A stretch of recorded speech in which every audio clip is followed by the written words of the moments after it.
This is Tom Fox, and I'd like to welcome you to the Daily Compliance News. The Daily Compliance News is the only daily podcast which curates 4 top compliance, ethics, and/or corruption stories for your listening and viewing pleasure if you're watching this on YouTube.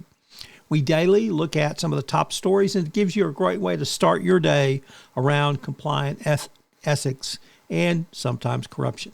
So check out the Daily Compliance News. It's on the Compliance Podcast Network. Also, if you haven't done so, please check out AI Today in 5, where I look at 5 AI compliance-related stories on a daily basis as well.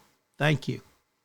The Daily Compliance News for September 2, 2025. Yes, it's the first working day of September.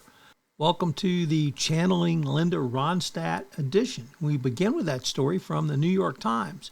Why are we channeling Linda Ronstadt today? Well, the boss of Chevron Oil Company says the world will need oil for a, quote, long, long time. So for any Linda Ronstadt fan, you know that was one of her early hits, long, long time. So Mike Wirth, CEO at Chevron, the number 2 largest energy company in the United States behind Exxon, says that his company meets demand. They don't create it, but that we're going to need oil for a long, long time.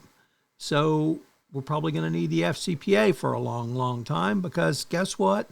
Extractive energy is still in high-risk jurisdictions. But I would suggest you listen to the Linda Ronstadt song. We've linked to it in our show notes.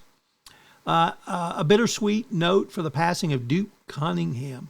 Duke was a highly decorated Vietnam-era aviator, and he was only one of 2 to be confirmed as an ace for shooting down 5 enemy planes. He ran for Congress in 1990 and was elected and reelected rapidly.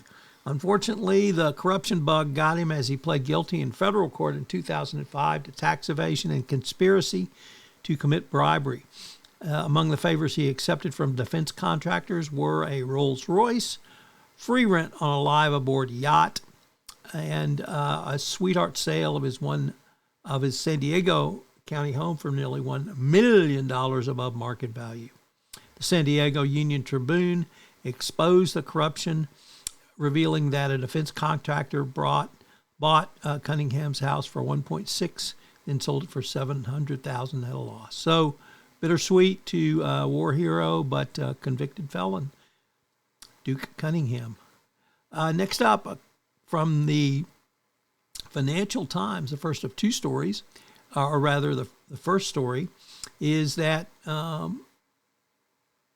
Texas, of all people, is trying to make America healthy again. Yes, or in our case, make Texas healthy again by requiring labeling on food starting September 1. And warnings must be put on that ingredients are not recommended by human consumption by the appropriate authority in Australia, Canada, the EU, or the United Kingdom.